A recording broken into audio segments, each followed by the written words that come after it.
जय हिंद। आइए एक नई करेंट अफेयर टॉपिक्स के बारे में हम लोग पढ़ेंगे। जैसा आप लोगों ने टाइटल में देख लिया, एनपीटी नॉन पॉलीफ्रेशन ट्रीटी। ठीक है, पॉलीफ्रेशन मतलब होता है प्रचार प्रसार, नॉन मतलब नहीं, ट्रीटी मतलब संधि, मतलब जो न्यूक्लियर वेपन्स, न्यूक्लियर टेक्नोलॉजी, ठीक है, का या फिर एटॉमिक बॉम्ब्स का प्रचार प्रसार पे प्रतिबंध लगाने का एक संधि। ठीक है, क्लियर है, नॉन पॉलीफ्रेशन ट्रीटी। तो ये एक जो है ना मल्टीलैटरल ट्रीटी है। मल्टीलैटरल देखो बहुत सारे के तरह की ट्रीटी होते हैं, मतलब संधियां की जाती है। मतलब अगर एक राष्ट्र कोई दूसरे राष्ट्र के साथ कोई ट्रीटी करता है, कोई संधि करता है, कोई एग्रीमेंट करता है, कोई समझौता करता है, तो उसे हम बाइलेटरल ट्रीटी कहते हैं, मतलब द्विपक्षीय समझौता या द्विपक्षीय संधि। Is that clear? कोई अगर तीन व्यक्ति होते हैं, जैसे तीन राष्ट्र मिलकर कोई अगर संधि पे हस्ताक्षर करते हैं, तो उसे त्रिपक्षीय और ट्राइलेटरल एग्रीमेंट या ट्राइलेटरल ट्रीटी का नाम दिया जाता है। और अगर कोई बहुपक्षीय मतलब मल्टीलैटरल ट्रीटी जिसमें कि बहुत लोग हैं, ठीक है, उसे मल्टीलैटरल ट्रीटी कहते हैं। तो मल्टीलैटरल मतलब हो गया बहुपक्षीय संधि जिसमें बहुत देश है, मतलब एक भी नहीं, दो भी नहीं, तीन भी नहीं, तीन से भी अधिक राष्ट्र इसमें सम्मिलित हैं इस संधि के अंतर्गत। तो वही है मल्टीलैटरल ट्रीटी।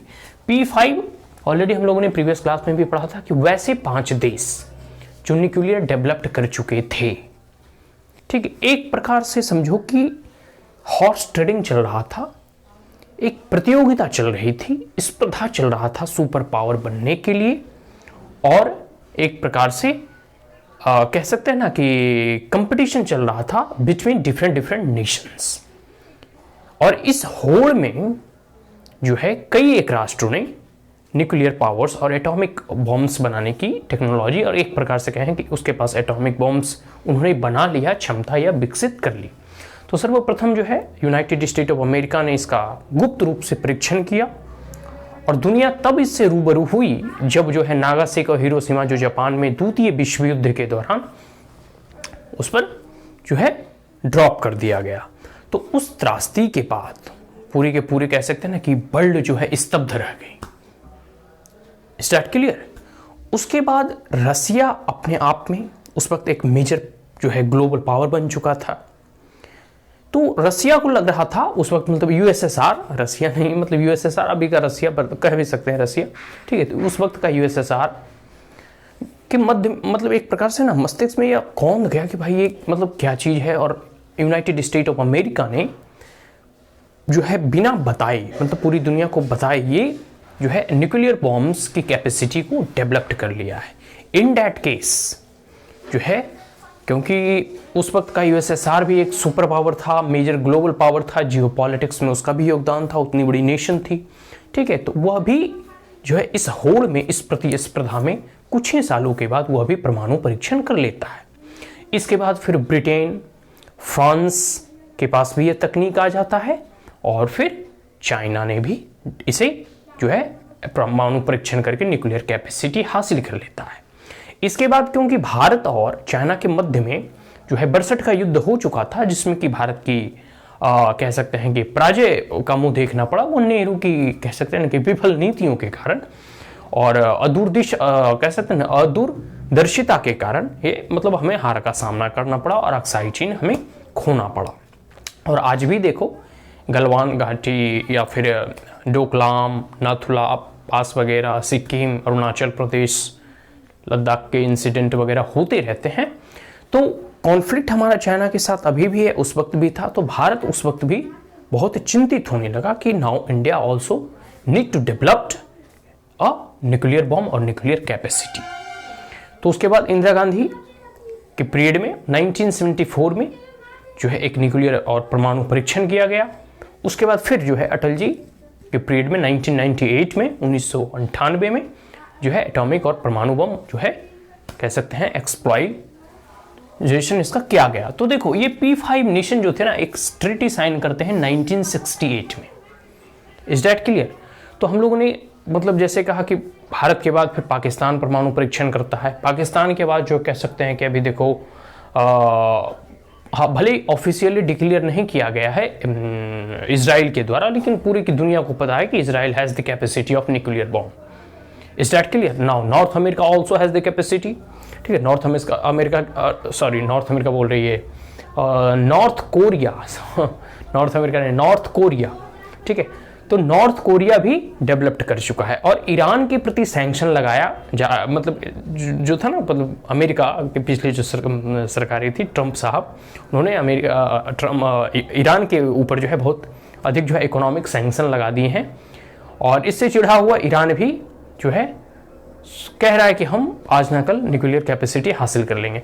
खैर, सबकी अपनी अपनी जियो पॉलिटिक्स, अपनी अपनी कह सकते हैं डोमेस्टिक पॉलिटिक्स होता है, लेकिन पूरे के पूरे विश्व में एक न्यूक्लियर कैपेसिटी को कह सकते हैं कि हासिल करने की एक होड़ मच चुकी थी और इसको देखते हुए पूरा विश्व चिंतित था। और जो देश इस कैपेसिटी को पहले से एक्वायर कर चुके थे वो जो है अपने आप को सुपर पावर, अपने आप को कह सकते हैं हमेशा के लिए इस्टेब्लिश करने के लिए वो ये चाह रहे थे कि अब कोई भी दूसरा देश इस न्यूक्लियर कैपेसिटी को अब जनरेट ना कर पाए, डेवलप ना कर पाए, ताकि उनकी सोल सुप्रीमेसी बरकरार रख सके। Is that clear? तो इसके लिए उन्होंने 1968 में 1968 में एक संधि करते हैं, मतलब पर हस्ताक्षर करते हैं, मल्टीलैटरल एग्रीमेंट और ट्रीटी, ठीक है, P5 नेशन, जिसमें कि United State of America, USSR, ठीक है, फ्रांस, ब्रिटेन और चाइना, ये 5 देश, ठीक है, जो कि सिक्योरिटी काउंसिल जो है उसके परमानेंट मेंबर भी हैं यूनाइटेड नेशन सिक्योरिटी काउंसिल्स के, ठीक है। और ये इन्फोर्स होता है 1970 से, 1970 के बाद यह लागू हो जाता है। इनके कुछ इम्प्लीकेशंस, उद्देश्य के बारे में जानेंगे, ठीक है। वह है, देखो, इसका उद्देश्य जो था कि नॉन पॉलीफ्रेशन मैंने पहले ही बता दिया कि इसके प्रचार प्रसार पर रोक लगाना एक प्रकार से, मतलब जिस देश ने अब तक न्यूक्लियर कैपेसिटी को हासिल कर लिया है उसी देश के पास अब न्यूक्लियर कैपेसिटी रहेगा, कोई अन्य राष्ट्र अब इसे डेवलप्ड ना कर पाए। आगे है डिसआर्मामेंट में कहने का मतलब है कि इसे कम करना, और या फिर जो भी मास डिस्ट्रक्शंस वेपन्स वगैरह हैं, या फिर वैसे मतलब कह सकते हैं न्यूक्लियर स्टॉक पाइलिंग जो होती है उसे कम रखना, ठीक है। आगे है peaceful use of nuclear energy.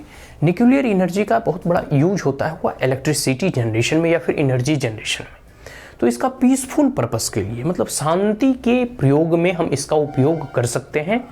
कोई युद्ध में या फिर कोई न्यूक्लियर बॉम्ब्स की जो कह सकते हैं ना कि जो एनरिचमेंट होती है यूरेनियम की, उतनी कैपेसिटी हमें नहीं डेवलप करना है। तो इस उद्देश्य की प्राप्ति के लिए यह बहुपक्षीय जो है संधि पर P5 नेशन ने हस्ताक्षर किए। Is that clear? इसके कुछ इम्प्लीकेशंस के बारे में बात करते हैं कि इसके क्या प्रभाव पड़े या इसका क्या इम्प्लीकेशंस आने वाले समय में देखने को मिला। तो सबसे पहले है कि state without nuclear weapons not acquire it. अब यह पांचों की जिम्मेदारी थी P5 नेशन की कि जिस देश के पास न्यूक्लियर बॉम्ब्स नहीं हैं, ठीक है, वो किसी भी तरह से न्यूक्लियर कैपेसिटी को जो है डेवलप्ड ना कर पाए। चाहे अगर वो कोशिश करता है, ऐसा वो मतलब जरूरत करता है, तो उस पर आर्थिक प्रतिबंध लगाया जाएगा। तो यही मतलब एक प्रकार से इसका इम्प्लीकेशंस यही हुआ कि स्टेट विदाउट न्यूक्लियर पावर, जिस देश के पास जो है न्यूक्लियर पावर नहीं है, वो किसी भी प्रकार से किसी भी रूप में अब न्यूक्लियर बॉम्ब्स और एटॉमिक बॉम्ब्स का इजाद ना करे।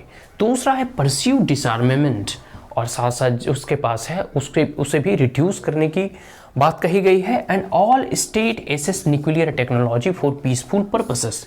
देखते हो न्यूक्लियर कह सकते हैं ना कि संयंत्र लगाया जाता है, और वो इसलिए लगाया जाता है ताकि उससे एनर्जी जनरेट हो सके। तो इसमें है कि न्यूक्लियर टेक्नोलॉजी की आवश्यकता होती है, ठीक है, ठीक है। तो इसके लिए जो है सभी देशों में वैसे न्यूक्लियर टेक्नोलॉजी को ट्रांसफ़र किया जाएगा जो कि पीसफुल पर्पस के लिए यूज होता है, और एक प्रकार से कह सकते हैं कि एनर्जी के लिए यूज होता है, ना कि उसे बॉम्ब्स बनाने के लिए, ठीक है। तो जैसे जितने भी देश हैं एक दूसरे से जो है वो न्यूक्लियर टेक्नोलॉजी, किस टेक्नोलॉजी, बॉम्ब बनाने की टेक्नोलॉजी नहीं, बल्कि वैसे टेक्नोलॉजी जिससे कि एनर्जी जनरेशन होता हो उसका साझा कर सकते हैं, और साथ साथ जो यूरेनियम वगैरह है एक दूसरे देश में एक्सपोर्ट भी कर सकते हैं, लेकिन उस देश को पहले एनपीटी में हस्ताक्षर करने होंगे। और यह मतलब एक प्रकार से कहना होगा कि हम किसी भी प्रकार का न्यूक्लियर बॉम्ब्स, ठीक है, एटॉमिक बॉम्ब्स को डेवलप्ड नहीं करेंगे, सिर्फ हम इसे पीसफुल पर्पस के लिए, एनर्जी जनरेशन के लिए हम इसका यूटिलाइजेशन करेंगे। आगे है की प्रोविजंस, इसके कुछ की प्रोविजंस थे, कुछ प्रावधान थे, आइए उसके बारे में जानते हैं। आगे है treaty defines nuclear weapons state of 1967। जो 1967 तक जिन राष्ट्रों के पास न्यूक्लियर वेपन्स थे उन्हें जो है न्यूक्लियर, एक प्रकार से कह सकते हैं ना कि संपन्न देश घोषित कर दिया गया। न्यूक्लियर वेपन्स स्टेट मतलब इन पांचों राष्ट्र के पास न्यूक्लियर वेपन्स होगा बस, और कोई भी राष्ट्र डेवलप्ड नहीं करेगा। दूसरा है कि 5 न्यूक्लियर वेपन स्टेट जो है डिक्लेयर किए गए, नाम मैं बता चुका हूं, United State of America, USSR, France, Britain, United kingdom Britain और आपका चाइना, ठीक है। आगे है not effect right of state for developed peaceful purpose, और अगर कोई पीसफुल पर्पस के लिए न्यूक्लियर प्लांट को लगाता है इलेक्ट्रिसिटी या एनर्जी जनरेशन के लिए, तो उससे उस पर कोई भी सैंक्शन नहीं लगाया जाएगा। Is that clear? आगे है रोल ऑफ स्टेट्स। इससे स्टेट्स का रोल क्या होता है, कोई भी एक देश जैसे उसका रोल क्या है इस एनपीटी संधि पर हस्ताक्षर करने के बाद या फिर इस संधि के 1970 में लागू हो जाने के बाद। तो आगे है नॉट ट्रांसफर टेक्नोलॉजी। सबसे बड़ी बात है कि जो न्यूक्लियर और एटॉमिक बॉम्ब्स बनाने की टेक्नोलॉजी है उसे किसी भी एक देश जो है दूसरे देशों को ट्रांसफर करेगा नहीं। हालांकि यह कह सकते हैं ना कि ये अनट्रुथ है। चाइना ने पाकिस्तान को न्यूक्लियर बॉम्ब बनाने की तकनीक दी, ठीक है, क्लियर है। पाकिस्तान ने ईरान के साथ साझा किया, और वही चाइना जो है नॉर्थ कोरिया को जो है परमाणु जो है तकनीक कह सकते हैं चाइना के द्वारा ही वहाँ गया है, ठीक है। तो हालांकि यह जो कह सकते हैं ना कि ट्रीटी में जो साइन किया गया था उसे जो P5 मेंबर हैं उसे फॉलो नहीं कर रहे हैं, ठीक है। आगे है assist encourage not transfer of technology. कहने का मतलब है जो राष्ट्र इसमें अब ट्रीटी में साइन कर लिए हैं वो एक दूसरे राष्ट्रों को असिस्ट करेंगे कि किसी भी प्रकार का आप ऐसे एटॉमिक परीक्षण वगैरह ना किया करें, ठीक है। आगे है not manufacture and not acquire. और जो स्टेट के पास ऐसे तकनीक या फिर ऐसे एटॉमिक बॉम्ब्स, न्यूक्लियर बॉम्ब्स नहीं हैं, वो किसी भी प्रकार के ऐसे न्यूक्लियर बॉम्ब्स का परीक्षण ना करें, उसकी तकनीक हासिल करने की चेष्टा ना करें, और अगर ऐसा करते हुए पाए जाते हैं तो इन दैट केस आपके ऊपर सैंक्शंस लगाए जा सकते हैं।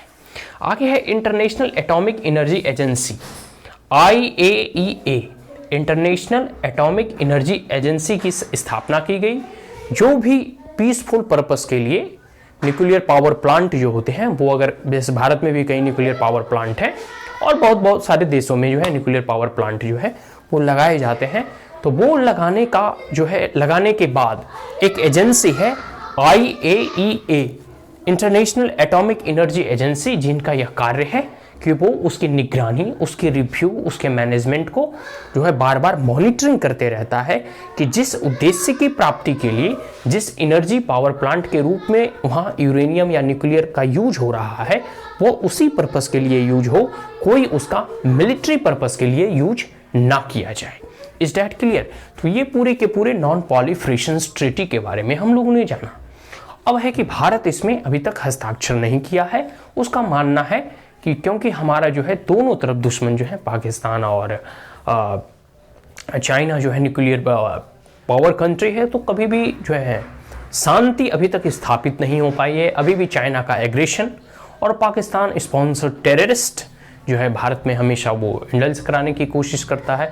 तो एक प्रकार से वातावरण जो है यहाँ हमेशा हॉट बेड की तरह रहता है, कभी भी यहाँ शांति नहीं होती। तो इन दैट केस जब दो कह सकते हैं ना कि तरफ से जो है दुश्मनों से यह देश घिरा हुआ है, इन दैट केस भारत इसे डिस्क्रिमिनेटरी मानता है और अभी तक इस पे हस्ताक्षर नहीं किया है, क्योंकि पाकिस्तान अभी भी इसमें हस्ताक्षर नहीं किया है। दूसरा है भारत का कहना है कि डिस्क्रिमिनेटरी इन दिस सेंस इस मायने में भी है कि जिस देश ने न्यूक्लियर कैपेसिटी डेवलप्ड कर ली है, जैसे चाइना, ठीक है, या फिर United State of America, Russia, France, Britain, जिस देश के पास ये कैपेसिटी ऑलरेडी से है, क्या वो अपने न्यूक्लियर बॉम्ब्स और न्यूक्लियर आर्सेनल्स या फिर जो भी उनके पास कह सकते हैं कि परमाणु कह सकते हैं जो भी मतलब बॉम्ब्स वगैरह हैं, क्या उसे वह डिफ्यूज कर रहे हैं? और अगर ऐसा नहीं है तो भारत को भी as a sovereign nation we have a, वो कह सकते हैं ना कि fully right to protect our sovereignty and integrity of our nation. और हम लोग किसी भी अन्य देश से उसके कहने या उसके करने पर या किसी भी बहुपक्षीय, द्विपक्षीय या त्रिपक्षीय संधियों को मानने के लिए बाध्य नहीं है, क्योंकि now we are a independent sovereign nation. ठीक है, हम लोग एक जो है स्वतंत्र संप्रभुत्व संपन्न गणराज्य हैं। तो इसलिए जो है नॉन पॉलिफरेशन ट्रीटी में भारत ने अभी तक हस्ताक्षर नहीं किया है, ठीक है, क्योंकि वो इसे डिस्क्रिमिनेटरी मानता है, क्योंकि भाई जिसने पहले हासिल कर लिया वो P5 मेंबर बन गए, और क्योंकि चाइना के साथ हमारे रिलेशंस अच्छे नहीं हैं। अब जैसे देखिए यूनाइटेड स्टेट ऑफ अमेरिका और कनाडा के ले लो, कनाडा जो है इन तमाम परीक्षणों से बचा रहता है, क्योंकि उसे लगता है यूनाइटेड स्टेट ऑफ अमेरिका के साथ हमारा इतना क्लोज फ्रेंडशिप है कि कभी भी हमें इन सब हथियारों की आवश्यकता नहीं पड़ेगी।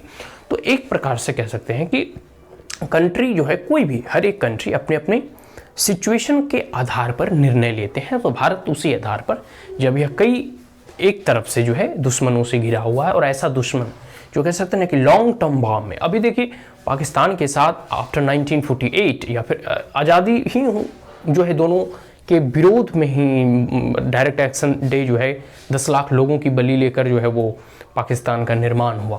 तो उस समय से ही जो है कह सकते हैं कि ट्रस्ट डिफिसिट कहें या फिर एक प्रकार से रिफ्ट और जो खाई क्रिएट हुआ है 1947 में, जो दरारें पड़ी हैं वो अभी तक भरा नहीं है।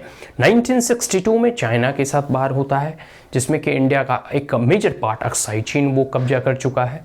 दूसरी बात है कि हमारा जो अरुणाचल प्रदेश है उस पर वो बार बार दावे करते रहता है। तो ये सब कॉन्फ्लिक्ट को देखते हुए इंडिया जो है या अपनी संप्रभुता की रक्षा के लिए हमेशा, हाँ, हालांकि इंडिया ने बहुत सारे ऐसी चीज़ की हैं, जैसे नो फर्स्ट यूज़, हम इसका जो है न्यूक्लियर बॉम्ब्स का पहली बार हम अपनी तरफ से यूज नहीं करेंगे। दूसरा है कि हम उस देश पर यूज नहीं करेंगे जिसके पास जो है न्यूक्लियर क्षमता नहीं है। लेकिन इंडिया जो है हमेशा जो है या अपने कह सकते हैं एक संप्रभुत्व देश का यह कह सकते हैं कि फीचर्स होता है कि वो अपने निर्णय लेने के लिए स्वतंत्र हैं, किसी भी अन्य देशों के निर्णयों से वह बाध्य नहीं होता है। Is that clear? So these are the important feature, important characteristics जो है हम लोगों ने पढ़ा। ठीक है, क्या इंप्लीकेशंस हैं, की provisions, role of the state, ठीक है, after non proliferation treaty. Is that clear? So that's all. Thank you once again and have a great day. If you are the first time on my channel, then like it, share it, as well as subscribe it. Also, please the bell icon. And if there were any queries, comments, suggestion, advice, you may comment in the comment box. Thank you once again. Have a great day.